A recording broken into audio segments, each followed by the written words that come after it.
this live in some time. So what I've been doing recently is been making a few beginner friendly videos, bits and bobs, some content for beginners basically, because a lot of the tanks in this room, are fairly big tanks.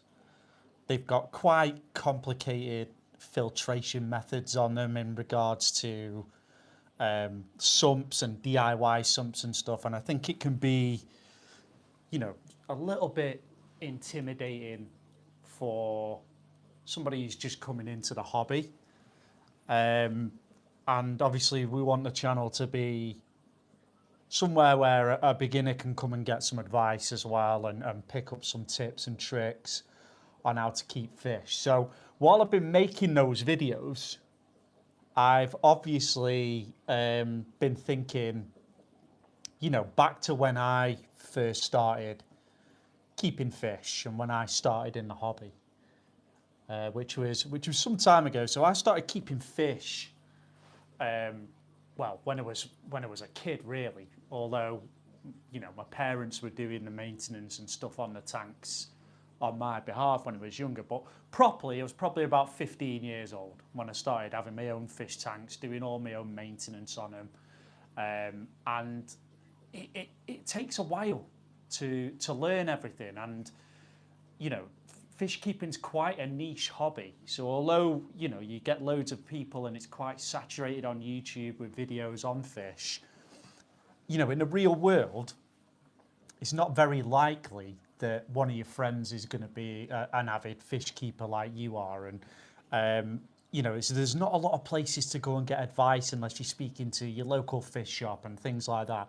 Especially when I was younger, the YouTube wasn't saturated with videos like it is now. So over the years, it's obviously built up this massive library of content, which is really good. So it's great for beginners and things like that. But back then, it wasn't.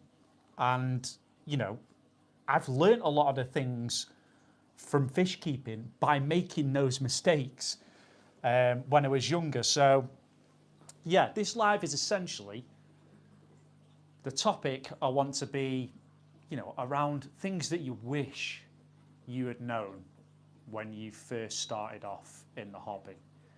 And tips and tricks and things you would probably tell beginners that were first coming into it and things like that. So obviously there's loads of branches to the niche.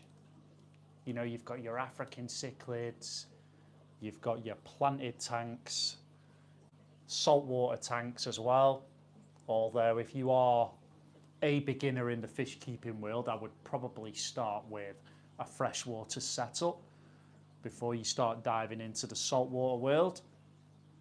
It just gets you used to maintenance and measuring your water parameters, which is a lot more, you need to put a lot more focus into stuff like that when you're doing a saltwater tank. And if you make mistakes, they're a lot less forgiving than what a freshwater system is. So, yeah. What we'll do is we'll just wait for a couple of people just to jump on the live, and then we can get some chats going. This African cichlid tank's doing really well. I'm really enjoying the new lighting. So the new LED lighting I've got on here is, it might not look too different on the camera, but it's so much more appealing to the eye than the AI Hydras were. So the AI Hydras also made the tank like glow. It turned the tank into essentially a light bulb. Whereas these two spotlights just create a nice little subtle effect inside the tank.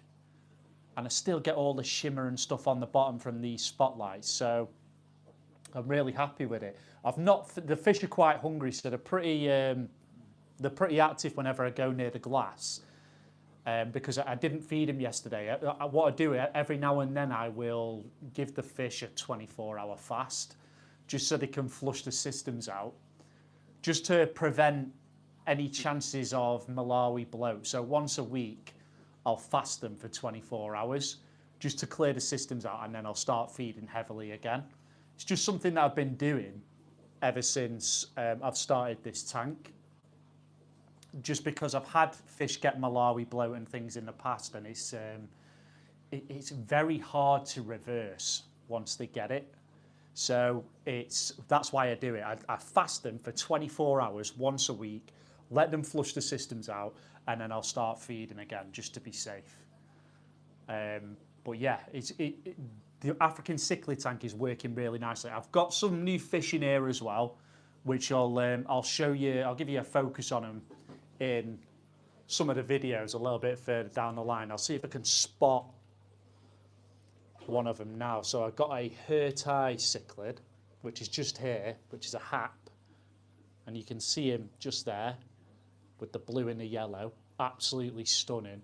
And then I did get an Electra as well, but he's tucks away in the rocks because he's relatively small compared to these other fish. So I don't think he's all that confident in coming out and swimming with some of the monsters that are in here, like the Rostratus and the Venustus as well, which is understandable because you know they are big predatory fish.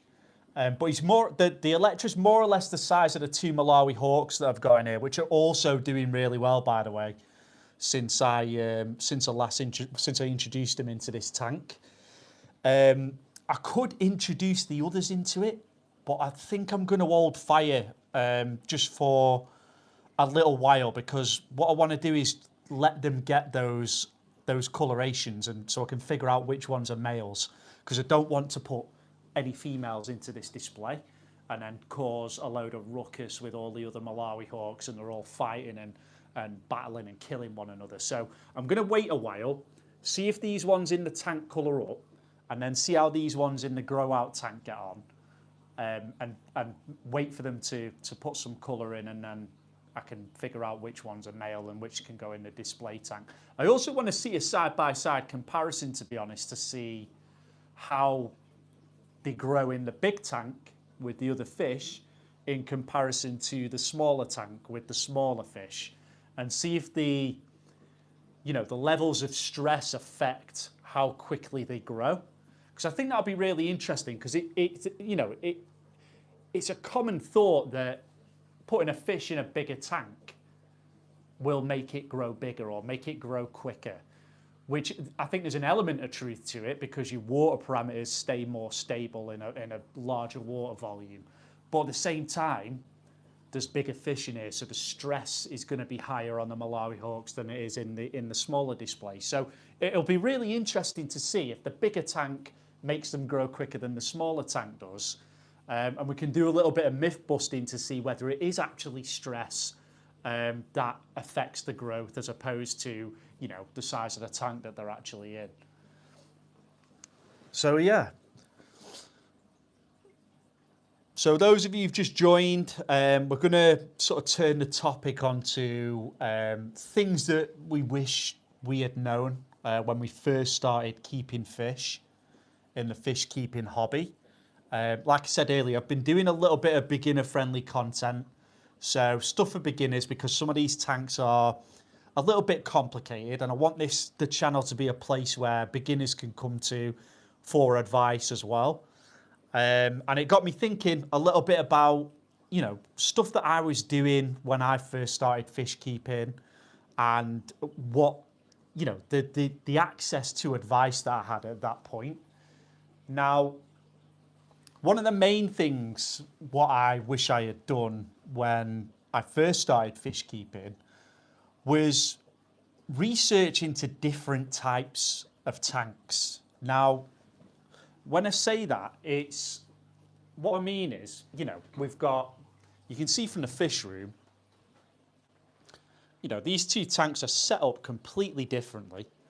The planted tank and the African cichlid tank. Now, when I say sort of do my research a little bit, what I mean by that is figure out what tank I actually wanted to keep. before I started buying equipment and buying tanks and things like that. Because what I would do is I would get overexcited. And we know that, this hobby is full of, it is very prone to impulse buying stuff. So what I would do is I'd go out and I'd see a fish tank and I'd be like, oh yeah, that looks amazing. It'd be a second-hand one in the local fish shop. Because we used to have a local fish shop where they would take people's tanks in and then resell them in the window. So you'd pick up big tanks dead cheap in there. And I'd always have my eye on them and I'd think, oh yeah, I love that, I want it. I'd bring the tank in, I'd go out, buy a load of equipment, and then some of it I wouldn't even end up using, or some of it I would forget to buy because I haven't thought properly about what I actually wanted that tank to look like. So I think some beginner advice to me is figure out what you want first. Go on Pinterest or YouTube or whatever and just search aquariums or different types of aquariums. Have a look at the planted tanks. Have a look at some, African cichlid setups, some Mbuna setups, your community tank setups, things like that, and figure out what you actually really want to get out of the hobby and where you want to start. Because, when it comes to, if you're going to have an African cichlid tank, you don't necessarily need to splash out on expensive lighting and go overboard with the lights. Whereas if you're planning on having a planted tank, then yeah, you want to think about what sort of lighting you're going to have over that display and the quality of them, and make sure that you're going to have something that's going to grow the plant. So if you figure something out early on what you actually want and you stick to it and you come up with a game plan, could potentially save you money in the long run and stop you from having to buy twice. Another one is, you get a 2-foot tank, you bring it in, and then you decide you want to buy African cichlids. So you get some African cichlids in your little 2-foot tank. They grow very quick. You've not done your research, and then all of a sudden you've got these huge fish inside your 2x2 cube, and then you have to extend your tank. So you have to buy twice, or alternatively, you have to rehome the fish, which again, would probably going to be a waste of money because they don't really resell very well. So yeah, it's good to have those plans in place if you are, before you really get into the hobby. Because the last thing you want to do anyway is be spending money unnecessarily for something that you're just starting to get into, because you don't know if it's going to be for you. You could start and then decide, oh, this isn't for me, and then you've spent all that money on tanks and equipment. So do your research, find out, what it takes, what exactly you're going to need, what size tank you're going to need for those fish, how big the fish grow, are they aggressive, what sort of fish do they mix with as well. So, and that's another big one, is when you don't research your fish, and people end up dumping loads of different types of fish in a tank that shouldn't be together. And then some fish will end up predating on other fish and things like that. It's another thing I did when I first started keeping fish. So I'd go in the fish shop and I'd see all these options and I'd be like, oh, I want that one. That's a cool fish. I want that in my tank. That's a cool fish. I want that in my tank. And I'd have this, I'd have these abomination mixtures inside of a display. And then I'd wake up in the morning and I'd have fish missing and things like that because one fish had ate another and stuff. Because I hadn't done my research. I was just setting up tanks, going in the shop and picking what I like the look of and just dumping them all in the display, sort of like collecting fish without really thinking about it. Where there's a lot more to it than that. You've got to, pick the right fish and get a degree of harmony inside of your display in order to be successful further down the line. And again, it's just it can just be expensive snacks for some fish that you've already got in your tank. So that's why it's important to figure out, if you're first coming into the hobby, there's so many roads to go down with fish keeping, and it's important to figure out exactly what you want to get before you start spending money. For example, you look at a planted tank, and you're probably going to need different equipment, especially if you're going to run, a heavily planted system. You're going to need better lights. You might even want to use CO2 on the system, although I wouldn't really advise that for beginners to start off with. But it's an afterthought. It's something that you might need to look at further down the line if you enjoy it and you want to take it to the next level. You also want to be thinking about the substrate if you're having planted tanks as well. So if you're planning on having a planted system, then you want to invest in nutrient dense substrates, what you can plant the plants into and they can root into and feed off and grow nicely. So all these things, you know, it's important to know before you go out and start spending money, because you want to set yourself, you want to set a budget expectation out on how much a tank's going to cost and things like that. And what do I need? What don't I need? Where should I be putting my money? Where shouldn't I be putting my money? It's very important, and I think it's important for beginners too, because the last thing you want to do is, you know, overwhelm yourself with equipment and things that you think you might need, and then all of a sudden it puts you off doing it because you think you're going to need to spend a load of money, when in reality you might not need, you know, 50% of the equipment that's on that tank.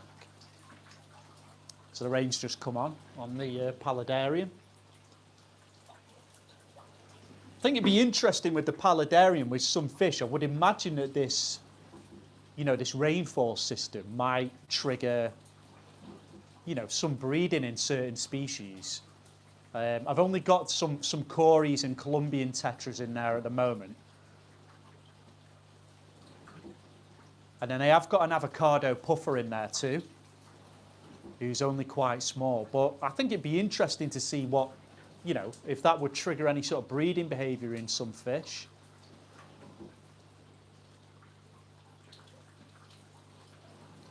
But yeah, it's really relaxing to watch when it's raining. Some of the plants have not done great. I had some pitcher plants in this setup which have died off. They're wilting quite heavily. I'm not sure what it is. I'm not sure if it's the substrate that I've potted them in, or whether it's the conditions of the paludarium itself, because it's raining and it's quite a wet system. They might not like it. But research that I did said they did like wet systems, so I don't know what's killing them. I've got them in two different places as well. So one's in a shaded place, and then one is more access to the light, so that I could figure out which area worked best for them. And they both seem to be in exactly the same condition and wilting right now. So that leads me to think that it could potentially be what I've actually potted them into, what they're rooting into, and probably don't like it. But all the other plants are doing great.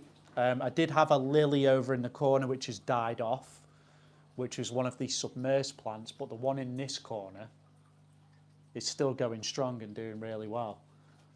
So everything that's in those islands have done brilliant, bar that lily that's over in the corner. But I am thinking of changing this up a little bit, which comes back to, you know, an example of, you know, rushing things at the same time when you're a beginner. Now, I set this up, I rushed it, I'm not going to lie. I got overexcited, I built the rock structure, I wanted to get the rain system on, and I set this up on an impulse, which is something you want to try and avoid as a beginner, is impulse buying. But I did it as an impulse, and now I've got all this substrate on the bottom, and I want a heavily planted system in here now. I've changed my mind on it. I want it to look really overgrown underneath the water layer, which means I'm going to have to drain it, take the sand bed out, and then place a nutrient-dense substrate along the bottom and then cap it off again with some sand so that I can grow some plants in here. Because it's not, they won't grow well just in a sand substrate, especially a thin one like this.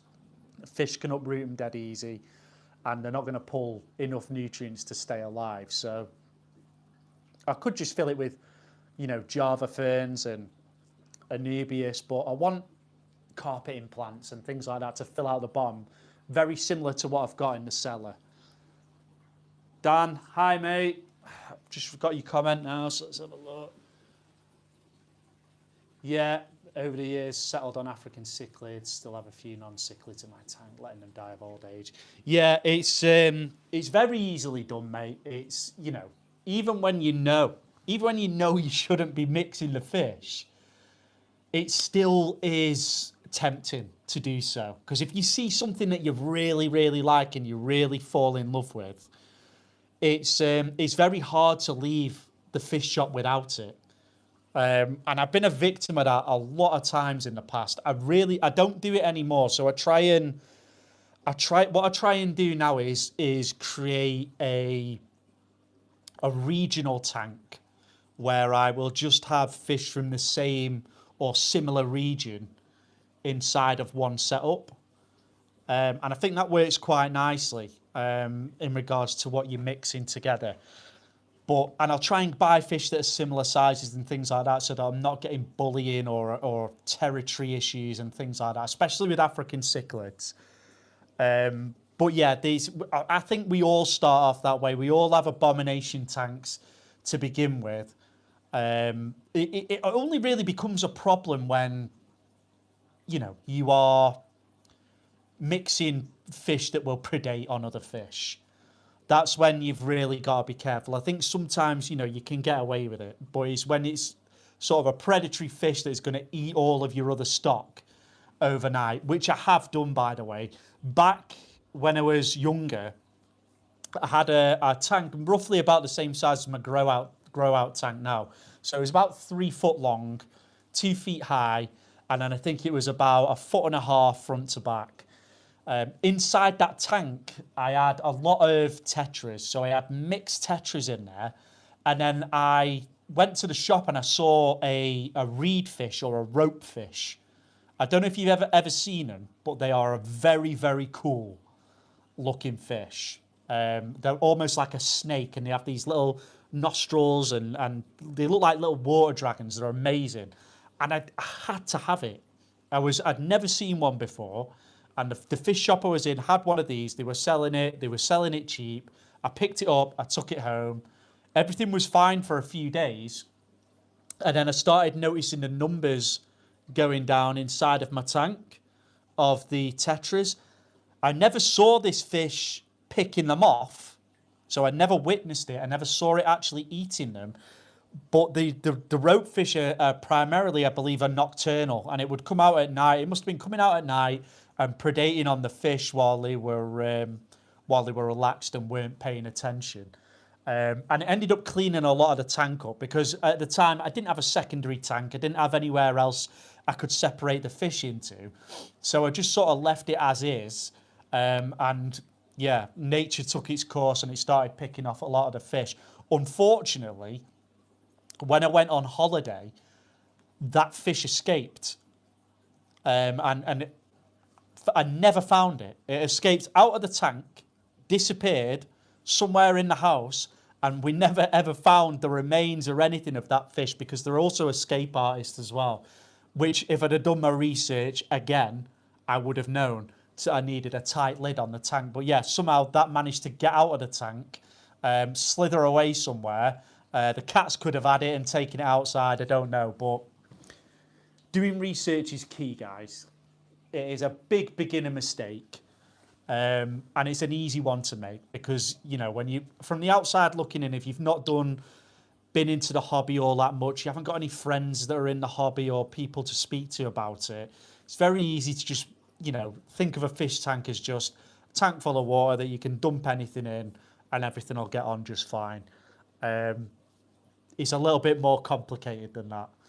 Unfortunately, I mean, it'd be amazing if we could just dump whatever we wanted into tanks and they all lived in the same parameters and they could all get on fine and not eat one another. We'd have some amazing looking tanks out there. But yeah, unfortunately, it doesn't happen and it's a very, very quick route to failure within the hobby. Another bit of advice I'd have for beginners, if you know, when they're first starting a tank, is be on top of your water testing. Now, you know, if we all admit it, you know, if we're all honest, we didn't. I mean, well, if I'm honest, I can't really speak for everybody, but I know when I was first getting into the hobby and I was setting up these tanks, um, I didn't do a lot of water testing, and I'd just rely on guessing. So I wouldn't test for pH. When I was cycling a tank, I would leave it for 2 weeks and then I would just start adding fish into it gradually. I wouldn't test for ammonia, I wouldn't test for nitrites, and I wouldn't test for nitrates. Luckily, and I don't know how, I never had a tank crash early on. And I think that's because I did still wait and I did still gradually introduce fish. And I did always do water changes as well.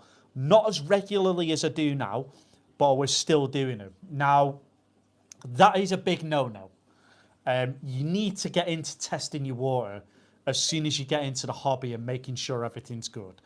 I think I was very lucky early on. And I think those big water changes that I was doing, because I was doing monstrous water changes as well, because I didn't know what was right or wrong.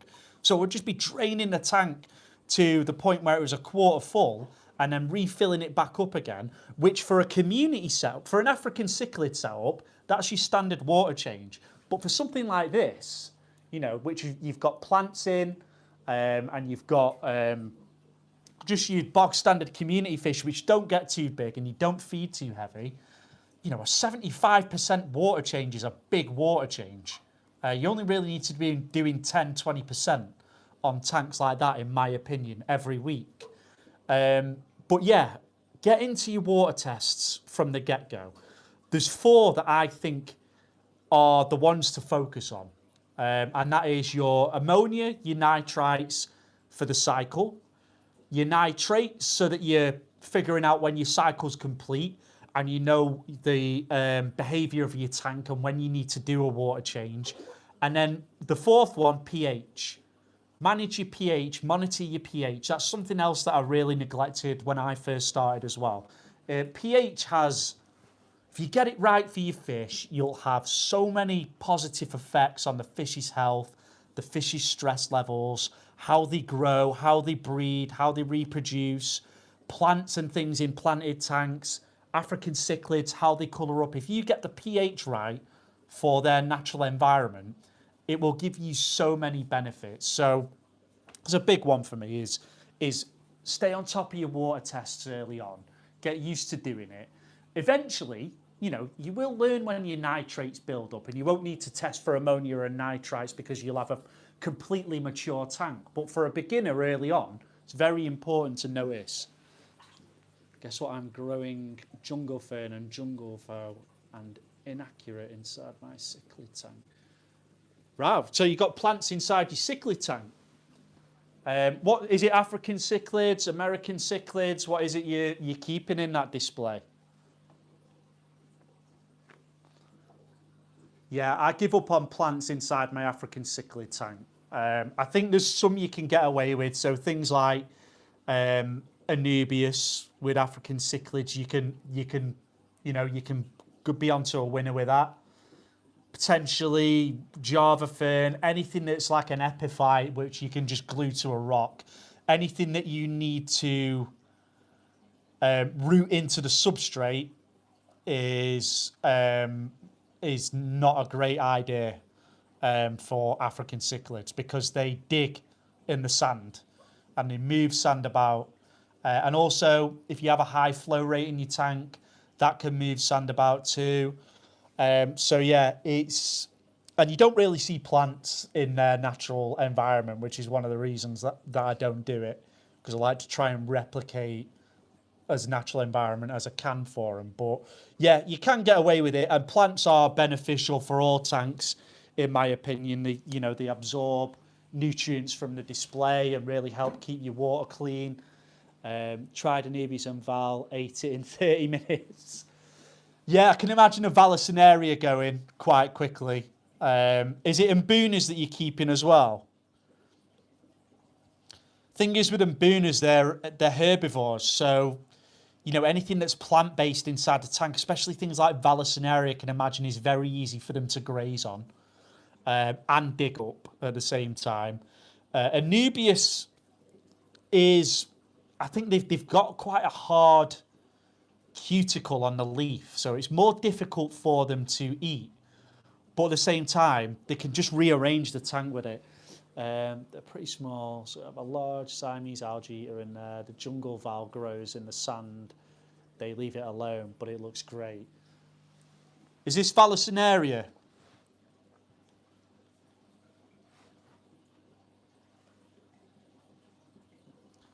Yeah, I'd love to be able to have some plants inside of this tank, but they would absolutely demolish them. I don't even think I'd have them in there for a day or two before they pulled everything up. Because they're so big, even a beat of the tail would rip those up out of the sand bed. And then they're always sifting in the sand and moving stuff around and things like that. My Mbunas are the same. So the Mbunas are always digging up little caves and little rocks and piles of sand inside of here. You can see all the holes they've dug in this one. So there's a big one in the middle and all in between, and they really start,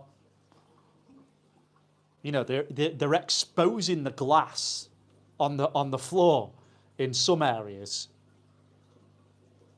So yeah, I wouldn't like to try plants in there because I think it might create a little bit of a mess. But I like to see people having success with them. If you've got a successful tank with plants in, with African cichlids, great. It's not doing the tank any harm. They're absorbing all of the nitrates from the water column. Well, not all of them, but they'll be absorbing some of them to grow. And they won't do any harm to the fish. So yeah, if you're successful with it and you found a way that works, 100% keep going at it. It's it's good. Pretty smart. Tried Anubias. Yeah, Dan. Yeah, I think the Anubias is probably the best option, but at the same time, I think mine would destroy that as well, mate. Paul, hi Paul, how are you, mate? Good to see you. Had my tanks up since December, all been good, but just lately started to get brown algae. Only have a light source to feed once a day. Brown algae is quite normal for your tank at this stage, mate. We're only 2 months in. So what that will probably be is it's probably not algae. It's probably diatoms, which are another microscopic organism. And what will be happening in your tank at the moment is all the bacteria, the algae, the diatoms, they will all be competing for space inside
Right. Can everyone hear me now?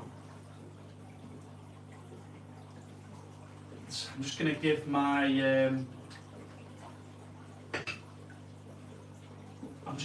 mic a charge.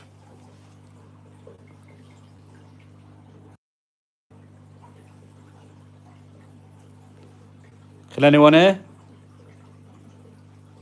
Yeah. So I'm just going to give my mic a charge. The sound quality might not be that great.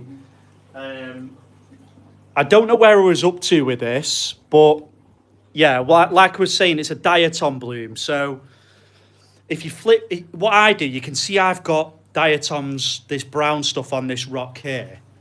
What I will do is when I do a water change or any maintenance on the display, I'll flip this boulder the other way around.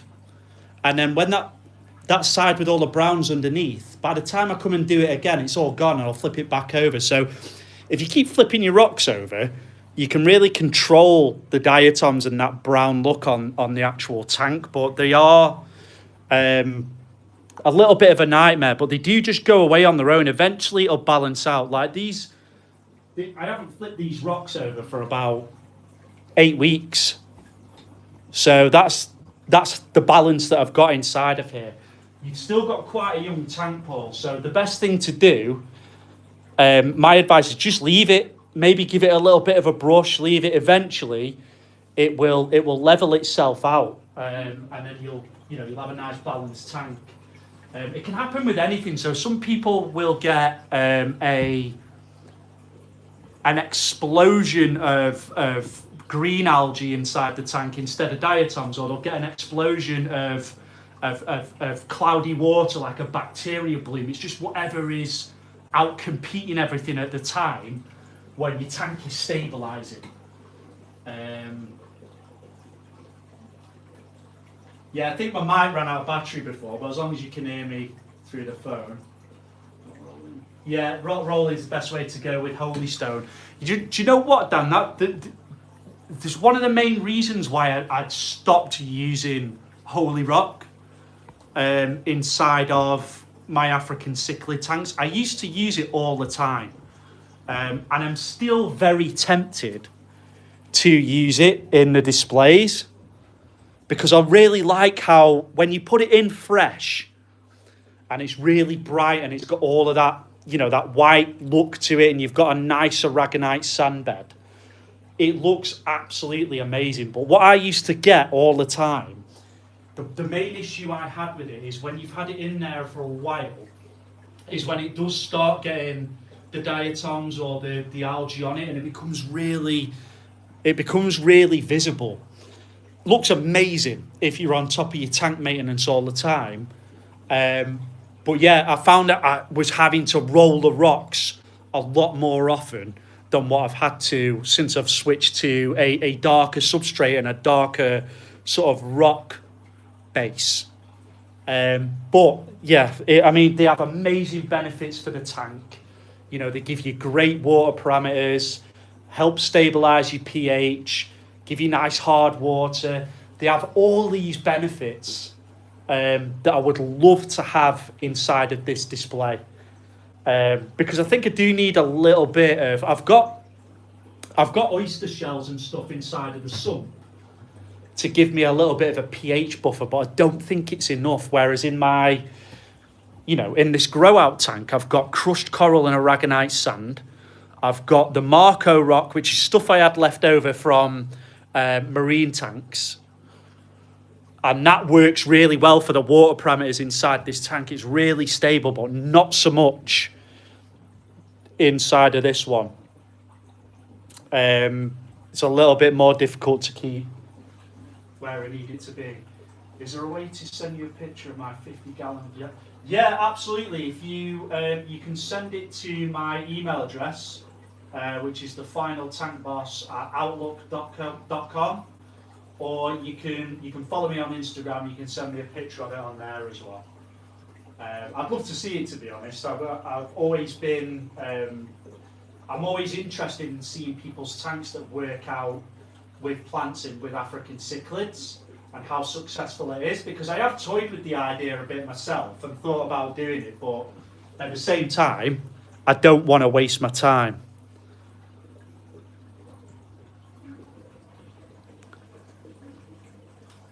Stefan, hi mate, how are you?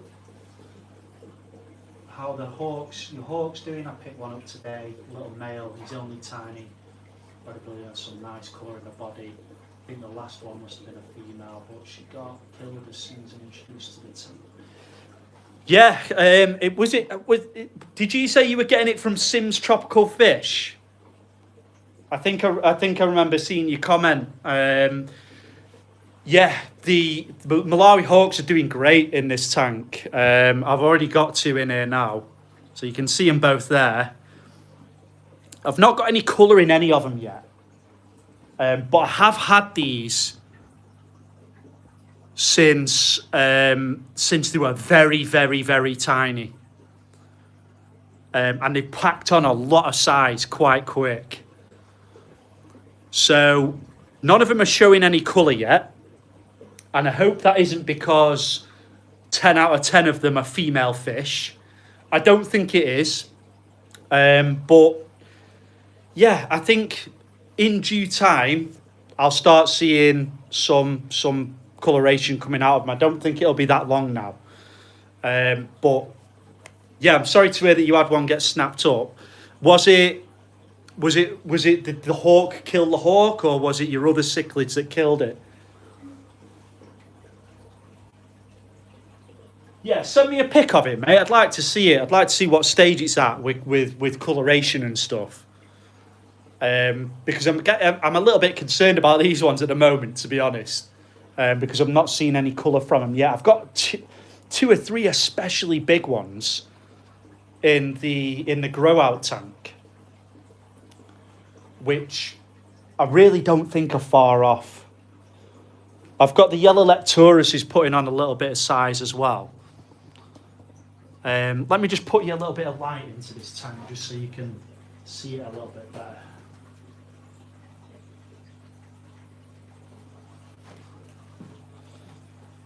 That's Spook the Fish.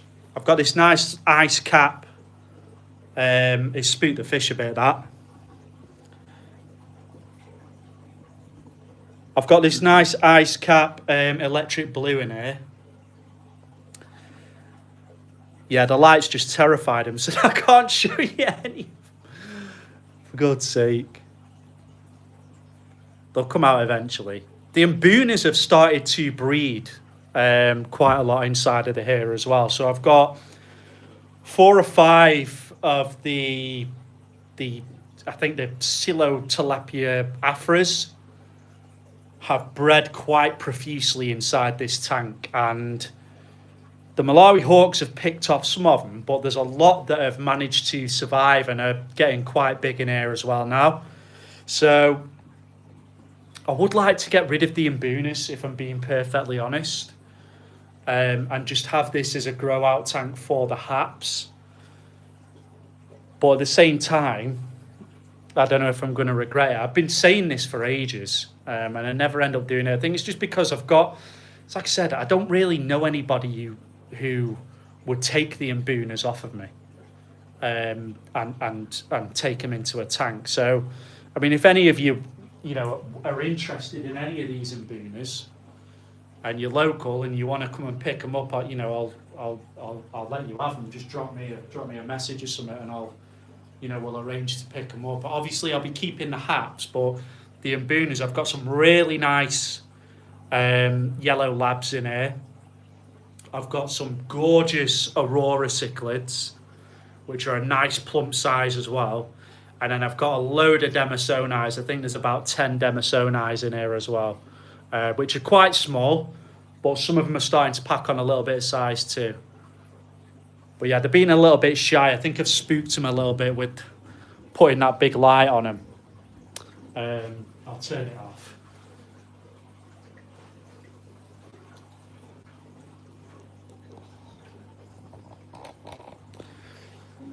So it's the final tank boss at outlook.com.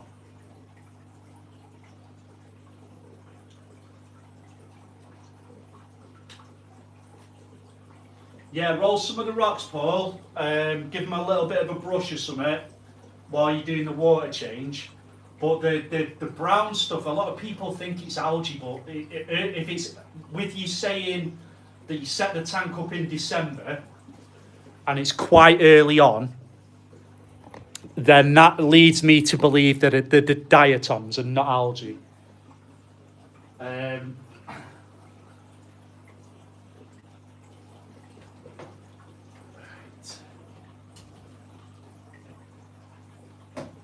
just a little bit concerned why my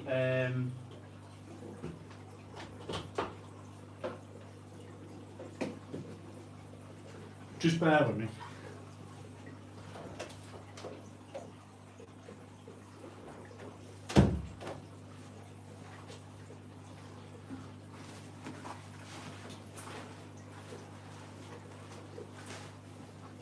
Just want to find out why my microphone isn't charging. Let's see if this one works. No?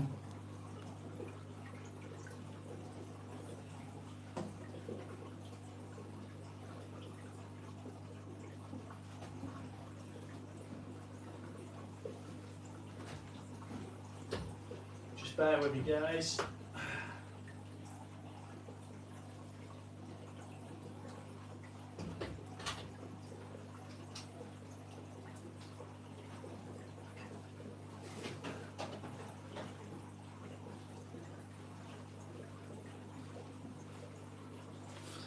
Yeah, I don't know what's happened there, so apologies about the sound quality on this one.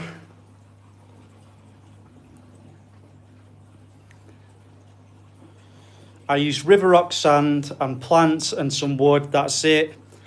I understand they only have rocks and water in Lake Malawi, but I can pull it off. Yeah, that's fair. I mean, each to their own, to be honest. You know, I haven't got an issue with the only thing I will say is be very careful with how much wood you use inside of an African cichlid display, because what can happen is if you use too much, especially if it's bogwood, bogwood leaches tannins, and what that can do is it can make your water soft, so it can lower the pH in your tank. And it can soften the water as well. So just be careful. Plants, absolutely fine, but just be careful with the amount of wood that you're using. Just because it can have an adverse effect on your water parameters. But if you're pulling it off and your parameters are good on you. Yeah, thanks for sending that over. I'll take a look at it after the live. Give you some feedback on it. I'd quite like to see it. It's good. If you're joining for the first time as well, don't forget to subscribe to the channel, because I upload every week. I'll either upload or I'll do a live. I am planning to do some bits and bobs with a friend of mine who I actually met via TikTok. So he's called the Cichlid Whisperer. He's got some great content on TikTok. Really nice guy. I let him come around the house. He did a big video on all my tanks and things like that. So he's quite a young channel. He's only just started on YouTube, but he's got a great tank. Really nice African cichlid display. He makes some good content, so give him a follow. But I'm planning on doing a few lives with him as well, just so we can have a little bit of a chat on the lives and sort of get back to you guys and stuff. So I think it'll be nice to do that. Solution for Popeye. Solution for Popeye. I wouldn't actually know, because I've never had to treat it. So I've never had Popeye before. I would imagine antibacterial medication. I mean, first thing I'd do is quarantine the fish.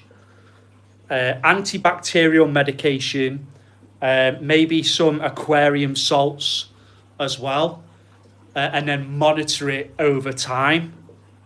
But don't quote me on that. I would probably go away and do a little bit of research on it online. But yeah, Popeye is not something that I have ever had to treat inside of one of my displays. So it would be, what I wouldn't want to do is give you some bum advice on it and tell you to go and do it. I mean, I would imagine, you know, you'd dose something bacterial medication, and then some salts as well to help maintain that. But first thing I'd do with that is quarantine the fish, because especially if it's an African cichlid too, because what the other fish might do is when they see that protruding eye, is see it as a weak point and maybe start pecking at it and doing even further damage. So I'd quarantine it straight away.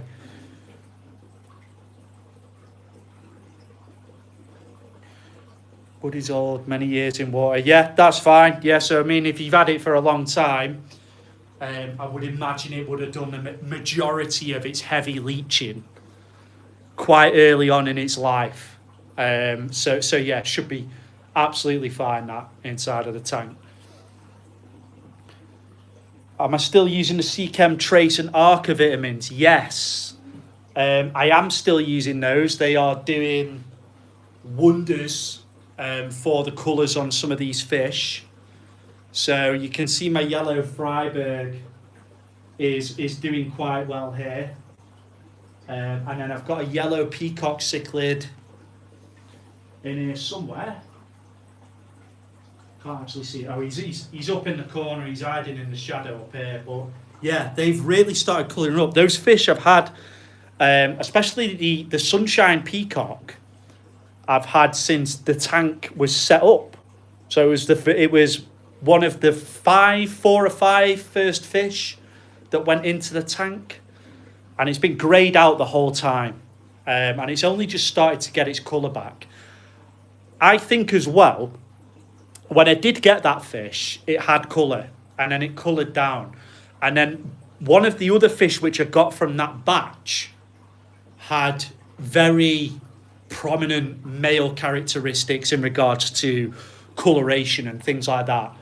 And what happened is that fish ended up losing its colour and holding eggs, and it was a female. So I think that batch of fish was actually juiced.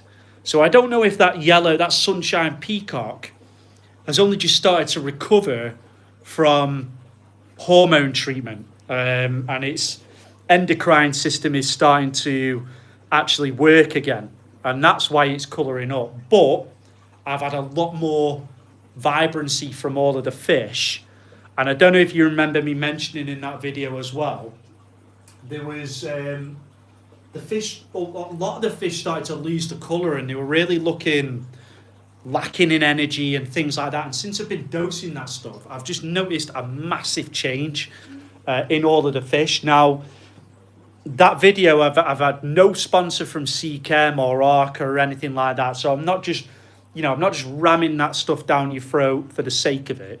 That stuff, I really noticed big difference in my fish when I started dosing those two things, which is why I shared it in that video. A lot of colours started popping. There was a lot of visual health benefits, changes in energy and activity levels of the fish. It really was good stuff. So I will not stop dosing it now. Every time I do a water change, I'll top it up, keep topping up the cichlid trace, keep topping up the Arca vitamins. And even I'm using it in the grow out tank as well. And I've even noticed, a difference in these fish too, and the growth rates and the colours that are popping inside of here as well. That the ice cap hat, what I showed you before, has really started popping in colour and stuff too. So, yeah, it's good stuff, and I would put my name to it and using it, and really, advise you guys to try it and see what effects you have, and let me know. I know a couple of you have already done it, and you've already fed it back to me in the comments and the results you've had, and it seems to be having a positive impact on everybody's tanks that are using it. So yeah, it's good to know. Yeah, Dan. Yeah, I mean, you're one of them. You fed back to me on yourself, and you said that you got quite a good colour pop on it as well. So yeah, good stuff. The white light, yeah, of course. Let's turn the white lights on.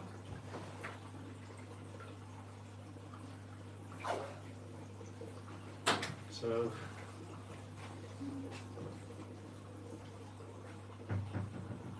the white lights aren't great on these LEDs. They are more of a yellowy colour. So they don't, they're not like, you know, the AI Hydra whites or the lights that I've got on here. I don't think they penetrate enough into, because it's quite a subtle lighting, which is why I've got them on this display. But yeah, that's it with the white lights on. I do quite like looking at it with the white lights from time to time too. But I put the blue lights on, so it's it looks a little bit different to the tank, and I think the blues help some of the colours pop in these fish. So when you've got the blues on, all the yellows pop, and the blues, the metallic hues really pump up and shine. And then some of the reds and stuff look more prominent as well. So I do like looking at it in this natural light from time to time, but I do have the blues on most of the time just for that reason. Thank you, I really appreciate that. I tried to make the tanks as aesthetically pleasing as I possibly can, but at the same time it's a curse because I'm never happy with them. And I'm always thinking of ways to improve them as well.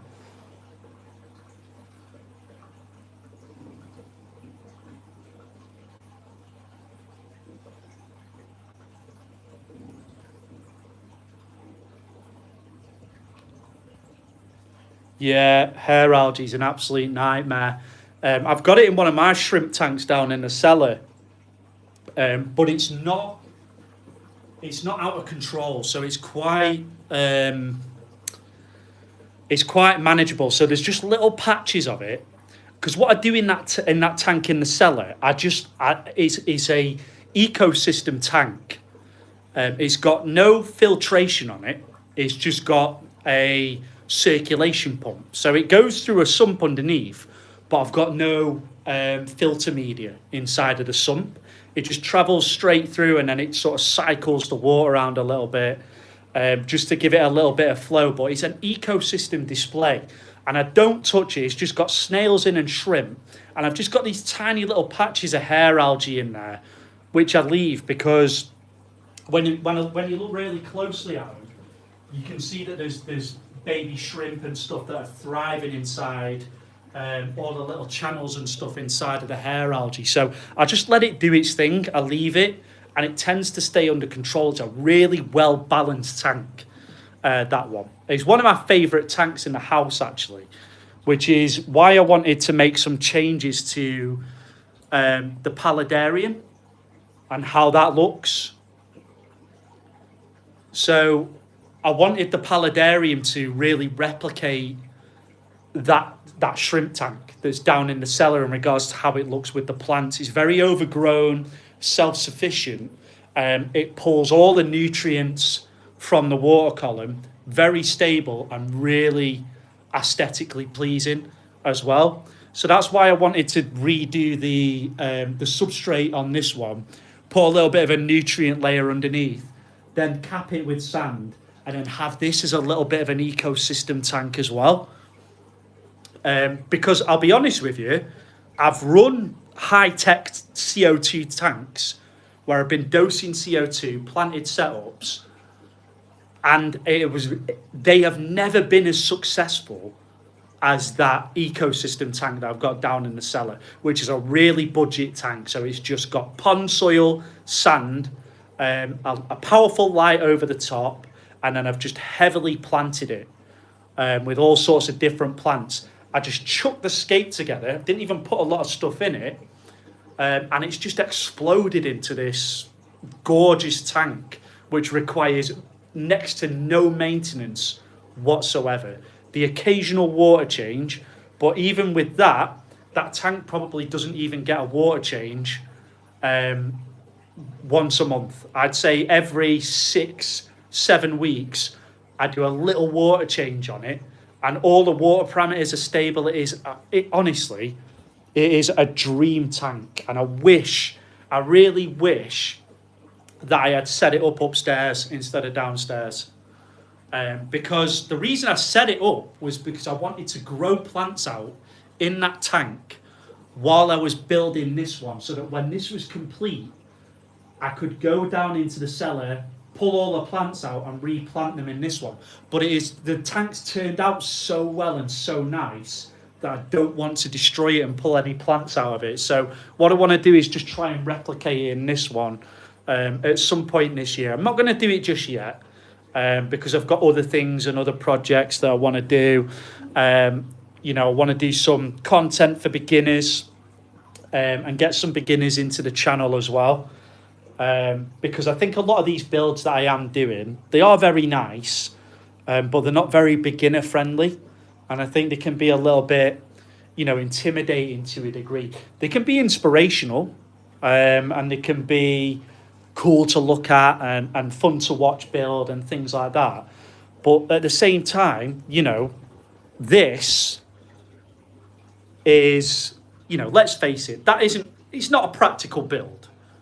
It's not something that everybody can do.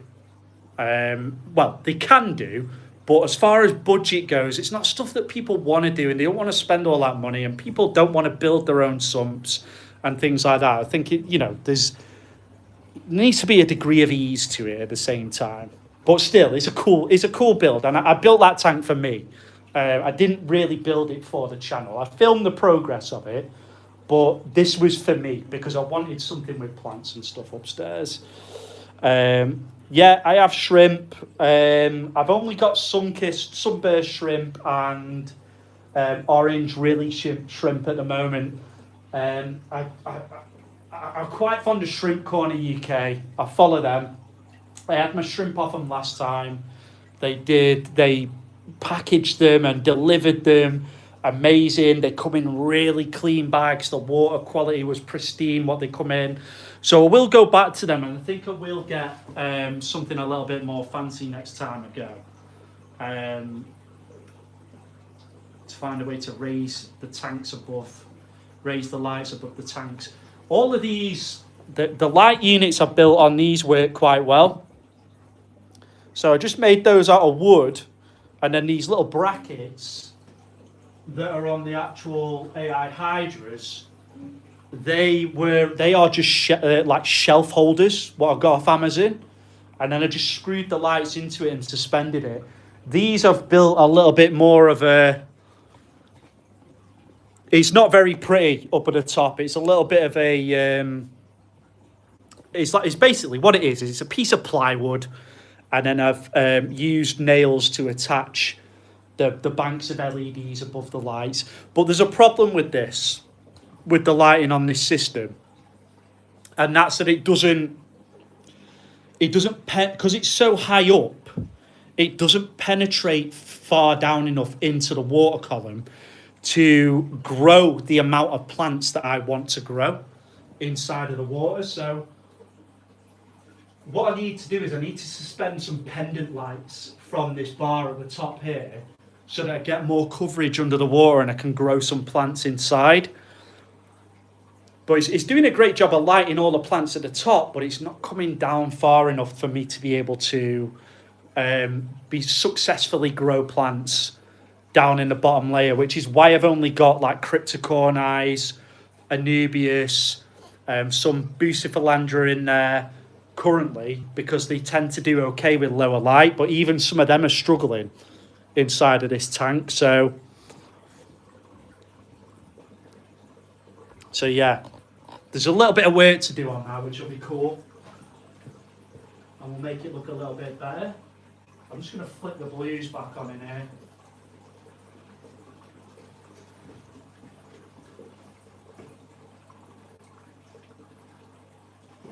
I do like the yellow lights, to be fair. I do like the white lighting on it. I just prefer the colour pop on the blues, which surprises me because when I had a marine tank, a saltwater tank, I found the blue light quite offensive. So when I was lighting it with these AI hydras, I obviously had to have them on a much higher setting because I was growing coral inside the tank.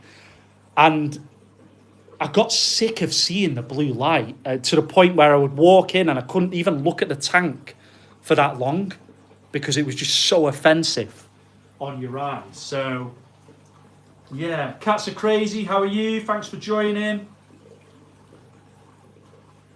JJ's, yeah, nice to see you, mate. Good to have you in the chat. What about a couple of strips that connect to the side? Amazon sell USB strip lights with a clip that you could attach to the side. Angle the strips in dark areas. Yeah, that's not a bad shout. I did debate something like that and maybe attaching also some spotlights onto the side wall as well. To maybe get some lights, or even the gooseneck things that are on the African cichlid tank now, where I could just sort of hang them on the side and point them into the tank in certain areas just to get a better coverage. But I think to get the carpet implants to really take off, I'm going to need some pendants hanging down. Believe it or not, I've even contemplated building a completely new back wall for the paludarium and then sawing it in half and bringing the lights further down. I'm still making my mind up what I want to do with it, but I'm not 100% happy with it. It does look very impressive, but it wasn't what I envisioned in the water section of the tank. Have I decided about changing the substrate?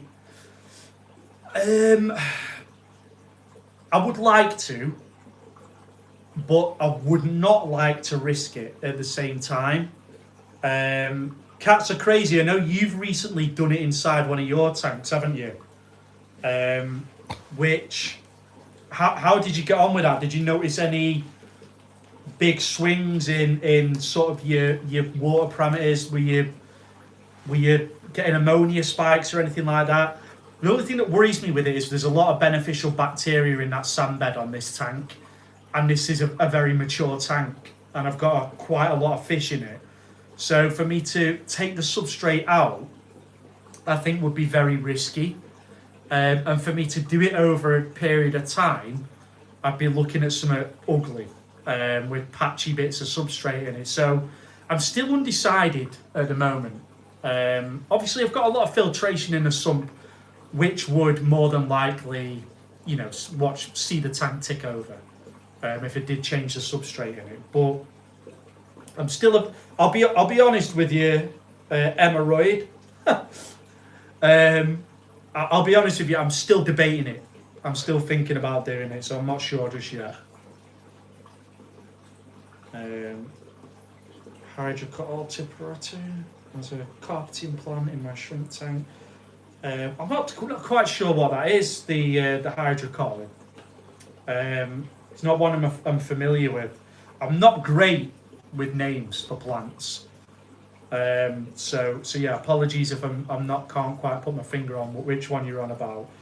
CO2, until you've actually used it, you don't realise how good the stuff actually is for planted tanks. They really do blow up the plant growth, the thickness, the greenness of the plants. They really do wonders for carpeting plants as well. Some plants really need it to do well inside of planted setups. But yeah, CO2 is, if you've never tried it, give it a whirl on your planted tank and look at the difference that it makes on the actual system, because it really is good stuff.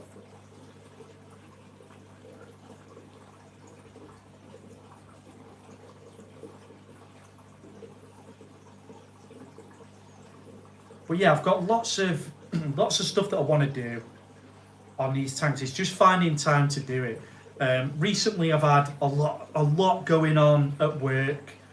I've been traveling away because I work for a big motorbike dealership, so I've been traveling away to different sites and doing training and things like that over the past few weeks. which has put me behind schedule a little bit on certain things that I want to do and making videos. Hence why, we're doing a live today instead of dropping a video this weekend. I won't have a video to drop on Saturday, just so everybody in the chat knows. It will be next week when the next video drops. But I'm doing a live this week, that's why I'm doing it today. Just so you've all got something that you can go back to and watch or join for the weekend. But yeah, I've just been really behind schedule because of things I've been doing at work and stuff. So yeah, in time, I will get round to doing these different things, what I'm planning to do. I wouldn't mind dabbling in saltwater again. I did sort of come away from it, but at the same time, I've seen a couple of people setting up saltwater fish tanks, like Adam 7 Fish Tanks. Don't know if you guys have seen his channel.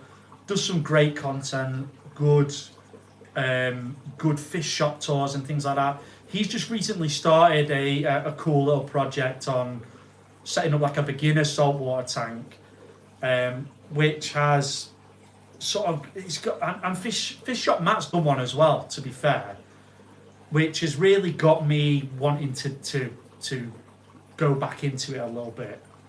And if I was going to do it, I'd set it up in the grow out tank. I wouldn't do it in this 6-foot system again, because it was a very expensive system to do water changes in with saltwater.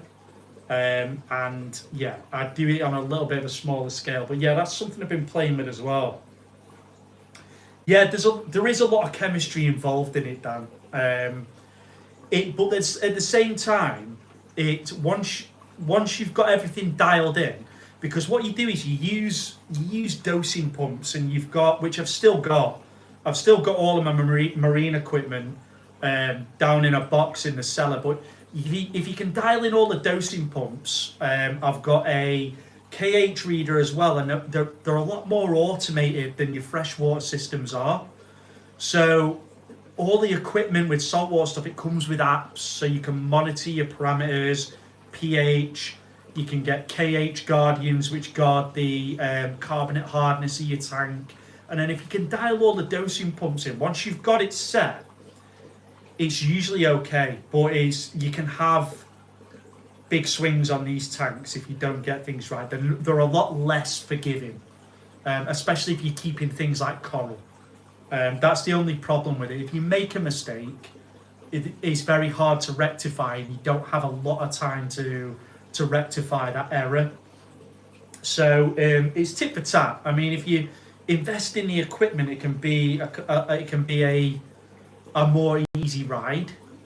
But they're a lot more time consuming, and maintenance is a lot more time consuming.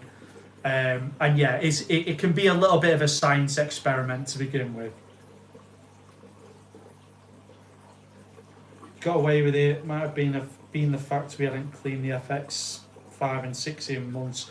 Yeah, I think if you've got that nice barrier there with a mature filter or a mature sump, you can get away with it. Yeah, and it doesn't do an awful lot of damage in regards to it, and doesn't take long to recover from it. So yeah, I can appreciate that. As like I said, I think it'd be all right on this one with all the stuff I've got in the sump. But it's yeah, I think it's just a risk that I don't want to take at this moment in time. Plus, the amount of money that I spent on this substrate, just to fill this tank, and even now I've got bald spots in it, was astronomical. So I don't know if I want to spend that much money on the substrate to go in it just yet. I have got quite a lot of the aragonite sand and stuff already, but the majority of it is crushed coral, which is a little bit too bouldery for the peacocks and haps, I think. What are my thoughts on adding beneficial bacteria on each water change? I think that's a waste of money, to be honest, Paul. I think when you're first starting off, add your beneficial bacteria. Yeah, it might be okay to dose a little bit of it when you do a water change early on. I think if you've got a mature tank, I don't think you need to dose bottled bacteria at all, let alone on a water change. I think actually you in your position with you having them diatom blooms taking over the tank and it being quite a young system, it might not do any harm, to be honest with you. You might have, a bit of a good effect from dosing a little bit of it. I'm not the biggest fan of beneficial bacteria in a bottle anyway, to be perfectly honest with you. It's not so much the product. I think it's a good product. I think it's great for setting up a new tank. I just think it's the way that it's marketed. I think some places market it as an instant cycle, and then I think some content creators as well. It primarily tends to be content creators in the USA that do it, but they will say that it's an instant cycle and start completely filling the tank up with loads of fish just because they've dosed this bottled bacteria inside the tank. It doesn't work like that. I think it's a great product and it gives you a really, really good boost on cycling the tank, and it puts all the right ingredients into your tank from day one to really help it start maturing. But you're still going to have to wait. It's not like waving a magic wand and all of a sudden you don't have to cycle your tank. You still have to keep an eye on ammonia, nitrites. You still have to gradually introduce fish and make sure that the cycle is taking part. Yeah, old filter sponges, that's what I do. So I don't have any beneficial bacteria inside of this fish room. I've got all of these tanks that are mature. I've got them in the cellar as well. So all I do when I set up a new tank is I will take some alpha grog, which I use for biological filtration, from one of my mature systems and put it into the new system. And then I'll rinse out one of the filter sponges into the filtration or the water column and just use that. And I think that, me personally, I think that is the very best way to give your tank. It's almost the closest thing you can get to an instant cycle.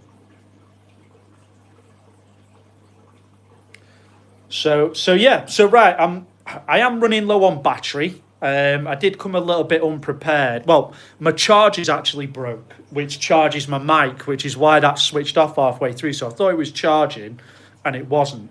And I'm running a little bit low on my phone as well. Let me know in the comments as well. Do you want to see more live videos? Because I'm quite happy to do lives. I was thinking of doing 1 week of a video, 1 week of a live.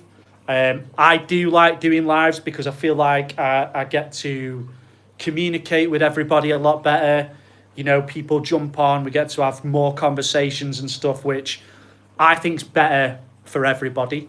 And I enjoy doing it more than just speaking to a camera and nobody speaking back to me. I feel like it's a lot more productive, and I find out a lot more about everybody else and what they want to see and topics that they're interested in. So yeah, we'll plan on doing some more of these. Hope everybody has a good weekend. Keep an eye out for the video dropping next weekend. If you're not already subscribed to the channel and you're a newcomer, make sure you subscribe. See you later, everyone.